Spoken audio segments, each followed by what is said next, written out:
गांव में एक औरत का कोई बच्चा नहीं था। वह औरत गांव के मुखिया की पत्नी थी। उसकी शादी को काफी समय हो गया था। सब लोग उसे बांझ कहा करते थे। सारे गांव वाले उसका मुंह भी नहीं देखना चाहते। कहते थे कि इसका मुंह देख लिया तो पूरा दिन बेकार चला जाएगा। पर मुखिया की पत्नी थी, इसलिए लोग थोड़ी बहुत बातचीत कर लिया करते थे। एक दिन गांव में एक फकीर बाबा भिक्षा मांगते हुए आ पहुंचता है तो वह बातों ही बातों में उसका हाथ देखने लग जाता है और कहता है, आपको बच्चा नहीं है ना? वह बोली, आपको कैसे पता चला? हम हस्तरेखा में निपुण हैं और हाथ देखकर ये बता सकते हैं कि क्या होने वाला है, क्या होगा। अच्छा, तो यह बताओ कि मेरे बच्चा कब होगा? आपको भगवान ने बच्चा तो नहीं दिया, पर मैं एक रास्ता बताता हूँ। वह सुनो, अमावस्या की रात को किसी एक ऐसे लड़के की बलि पीपल के पेड़ के नीचे दो जो अपने माँ बाप का एकलौता पुत्र हो, और उसके खून से अपने बाल धोना। फिर कहना, ये प्यासी आत्माओं, ये बलि मेरी तरफ से स्वीकार करो और मुझे एक पुत्र दे दो। एक लोटे में उस कुएं का पानी भरकर उसमें उसके शरीर के खून की 2 बूंद मिलाकर खुद पी लेना, और उस लड़के के सिर के बाल को अपनी साड़ी की गांठ में बांधे रखना, तो तुम्हें अवश्य एक पुत्र पैदा होगा। उस दिन के ठीक 3 दिन बाद अमावस्या थी। उसने अपने देवरानी के लड़के की बलि दे दी और खून की 2 बूंदें पानी में मिलाकर खुद पी लिया, और उस सिर के कुछ बाल को काटकर अपनी गांठ में बांध लिया और बिना पीछे मुड़े अपने घर आ गई। सुबह गांव वालों को पता चला कि मुखिए के भाई के बेटे को किसी ने मार के वहां फेंक रखा है। जब ये बात मुखिए और उसके भाई ने सुनी तो वह नंगे पैर दौड़ पड़े। धीरे धीरे सारा गांव इकट्ठा हो गया। उस लड़की की माँ का रो रो बुरा हाल हो गया था। तब किसी व्यक्ति ने हिम्मत जुटाकर उसके सिर को धड़ से जोड़ा और उसे नदी में बहाने की सलाह दी। वैसा ही किया। लोगों ने उस लाश को पानी में बहा दिया। सब लोग यही कह रहे थे, किसने किया? ये सब कैसे हुआ? सब लोगों के लिए यह घटना चिंता का विषय बन गई थी। जब मुखिया घर पहुंचा तो क्या देखता है कि उसकी पत्नी तो पकवान बना रही थी। वह बड़ी खुश नजर आ रही थी। मुखिया ने क्रोध में कहा, क्या तुम्हें इस बात का बिल्कुल भी दुख नहीं है कि हमारे भाई का बेटा मर गया है?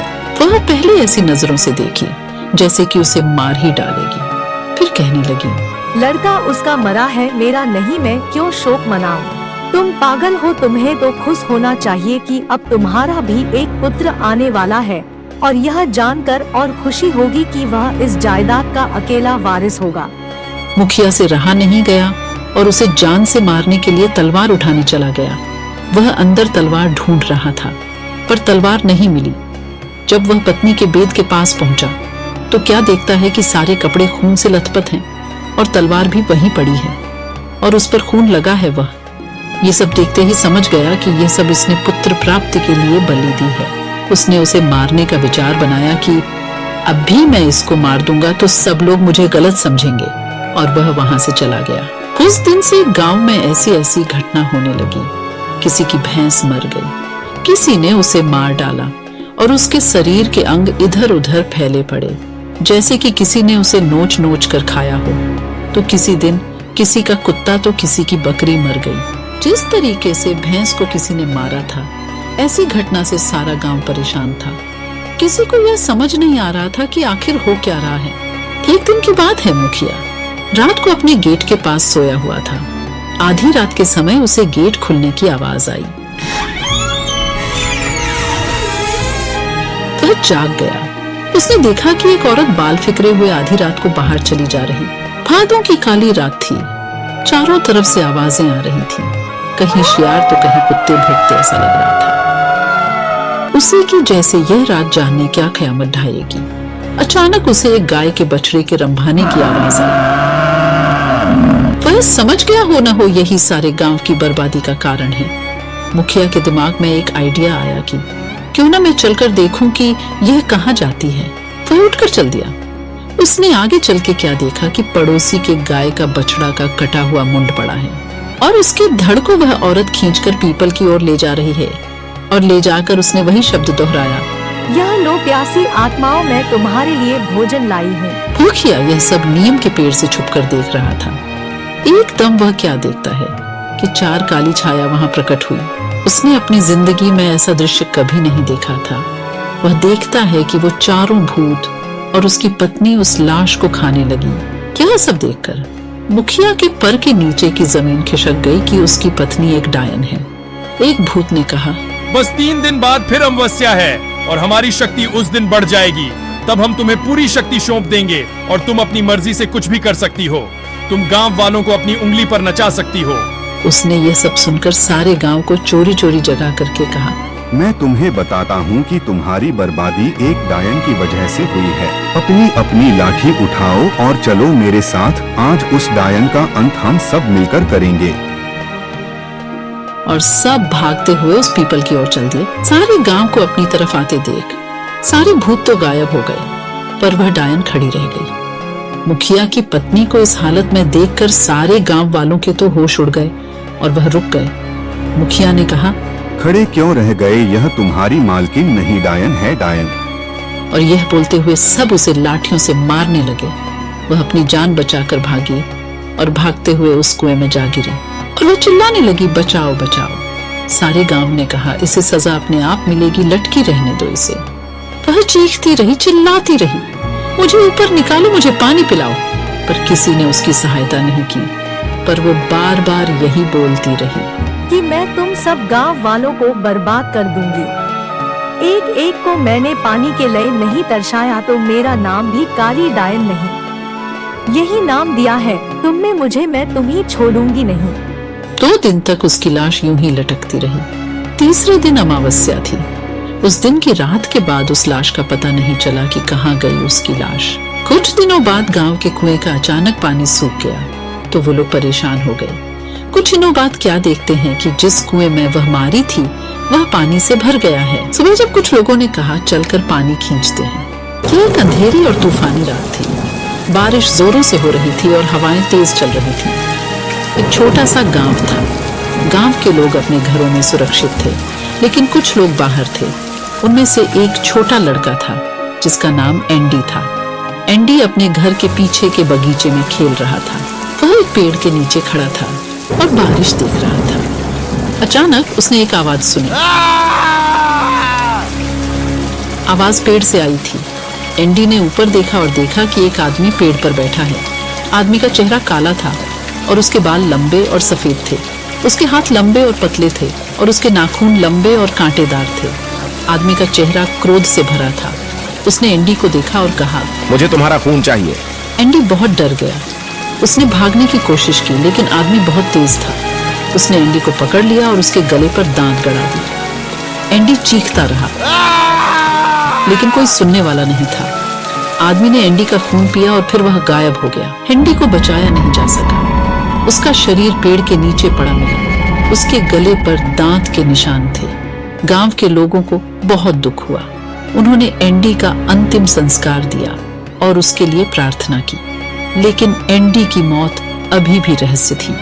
कोई नहीं जानता था कि आदमी कौन था और वह कहां से आया था। एंडी की मौत के बाद गांव के लोग बहुत डर गए। वे रात में या फिर तूफान में बाहर जाने से डरते थे। वे सोचते थे कि वह डरावना आदमी फिर से आ सकता है और उन्हें भी मार सकता है। लेकिन कोई भी कुछ नहीं कर सका क्योंकि वह डरावना आदमी बहुत शक्तिशाली था। आए दिन गांव में कोई न कोई व्यक्ति गायब हो रहा था, या फिर उसकी मृत शरीर खेतों या फिर पेड्डे के पास मिलती थी। एक दिन एक बूढ़ी महिला गांव में आई। उसने गांव के लोगों को बताया कि मैं एक जादूगर हूँ। मैं उस डरावने आदमी को ढूंढ सकती हूँ और उसे मार सकती हूँ। गांव के लोग बहुत खुश हुए। उन्होंने बुजुर्ग महिला से मदद करने के लिए कहा। बुजुर्ग महिला ने उस पेड़ के पास जाकर संस्कृत में मंत्र पढ़ा। मंत्र के प्रभाव से पेड़ सूख गया और गिर गया। पेड़ के नीचे आदमी का भी शव पड़ा था। यह वही था जो पिछले कई महीनों से गांव के लोगों का खून चूस रहा है और उन्हें मार रहा है। बुजुर्ग महिला ने आदमी के शरीर को जादुई मंत्र से जला दिया। उसने गांव वालों को बताया कि यह आदमी एक पिशाच था। पिशाच एक प्रकार का भूत होता है जो इंसानों का खून पीता है। अब आप सब गांव के लोग सुरक्षित हैं।